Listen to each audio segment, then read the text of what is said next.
Hi friends, welcome to my YouTube channel Electrical and Instrumentation Engineering. Here I have created a content on Weighbridge instrumentation training in 3 parts. In this video, I will explain you the part number 1 about load cells. This will be very helpful for students, job seekers and job holders. Please watch the video till the end. On the screen, we are seeing the device which is called as a load cell. The load cell comes up with the wire. The standard length of this wire will be 12 meter or 20 meter. Let's understand what is load cell first. So what is the inside load cell and how load cell works, we will learn in this video. A load cell is the type of force transducer. It means when we apply weight or force on the load cell, it converts it into electrical signal and thereby we feed that electrical signal to Weighbridge indicator to show the weight applied on load cell. As we understood that load cell convert mechanical force into electrical signal. I have given you a linearity about in the graph. So here, for example, I have given you the 6 number of weights. First one is a 10 ton, 20 ton, 30 ton, 40, 50 and 60 ton respectively. So when we apply 10 ton weight on the load cell, so here we have applied 10 ton weight on the load cell. The x-axis shows the force or weight in the tons and the y-axis shows the signal in millivolts. When we apply 10 ton weight on the load cell, so then the load cell generates 4.5 to 4.8 millivolt signal. So when we apply 20 ton weight on the load cell, it generates around 6 to 7 millivolts. And when we apply 30 ton on the load cell, then it generates 10 millivolts. So go on increasing the weight. When we apply 60 ton on the Weighbridge or load cell, then it gives 20 millivolt signal. So this is the linearity, which is called the proportional relationship between force and signal. In all industries, the static load Weighbridges look like this. It contains load cells. The placement of the load cell will be here, here and here, and similarly in 3 places of the opposite side. So this load cell is I have highlighted here. This is called the compression type strain gauge load cell, which are the most popular and most commonly used in the load cell of static Weighbridges. Let's understand the construction of the load cells. The load cell is made up of steel, stainless steel. And this load cell is a real load cell photo which I have taken from my industry, and it is completely made up of stainless steel and it is laser welded because to resist the dust, to avoid the dust and to protect the strain gauges which are inside the load cell. Left side image shows the original load cell photo. When we apply weight on the load cell, the body of the load cell slightly deforms, which results change in the strain gauge size and its resistance in small quantity, which gives the output signal. So then after removal of the weight, it again returns to its original shape after removal of force from the load cell. The load cell body is connected with a set of 4 strain gauges. On applying the force or weight on the load cell, the strain gauge inside the body slightly change, resulting in the change in the output signal, which is used for the measurement of the total weight applied on the load cell. All the 4 strain gauges are connected inside the load cell are in the configuration of Wheatstone bridge. We apply DC voltage between excitation plus and excitation minus. Measures the output signal between signal plus and signal minus.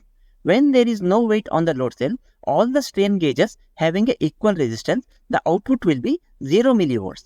When we apply the weight on the load cell, there is a small change in the strain gauges and leading to produce some output signal which can be used for measure the applied quantity on the Weighbridge.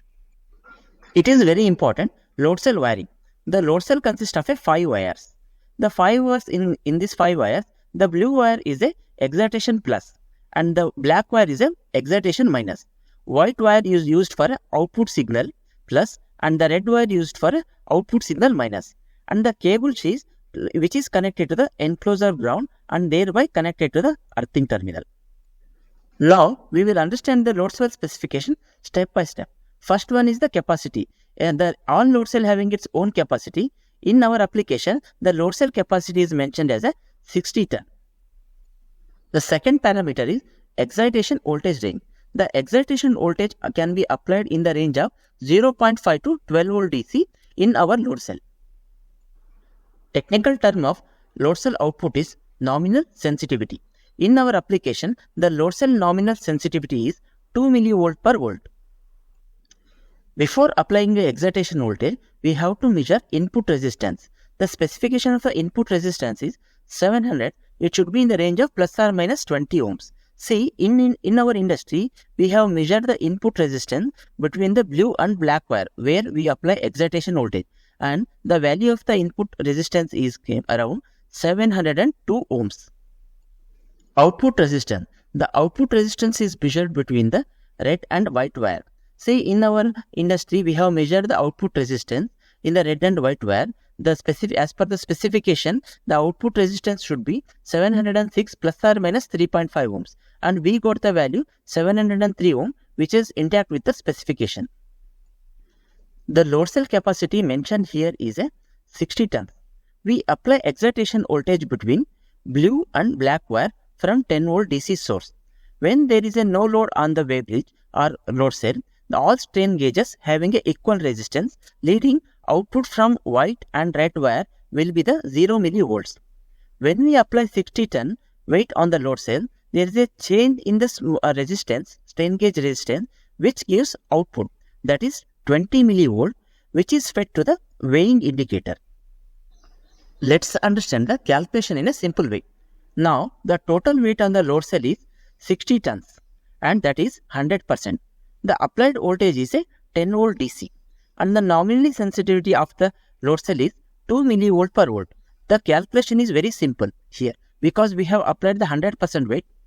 Then Vout will be 10 volts applied excitation voltage into nominal sensitivity, that is 2 millivolt per volt. 10 into 2 is a 20 millivolts. That output we are getting when we apply 100% weight on it. This formula is given here for your easy reference and calculation. The Vout is equal to applied weight divided by load cell capacity into sensitivity into excitation voltage. Here the weight applied is 60 ton and the total load cell capacity is also 60 ton, and the voltage applied here is a 10 volt DC and the sensitivity is 2 millivolt per volt. By calculating these values on the formula, we will get 20 millivolts output, which is generated here. Let's similarly calculate the output for partial loads. For a 25% load, the 25% of the load cell will be 15 ton.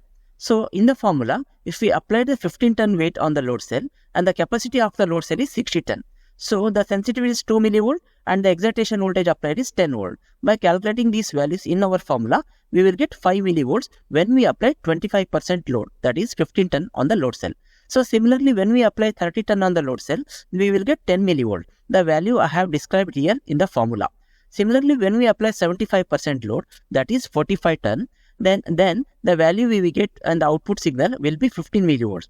You can calculate all the values which you can put on the load cell based on its full load capacity and the sensitivity and the DC voltage applied information.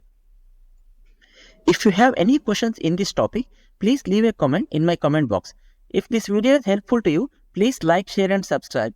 Okay, and in my next video, I will give you the general arrangement of the load cell and its wiring, how to do wiring of the load cell with the indicator.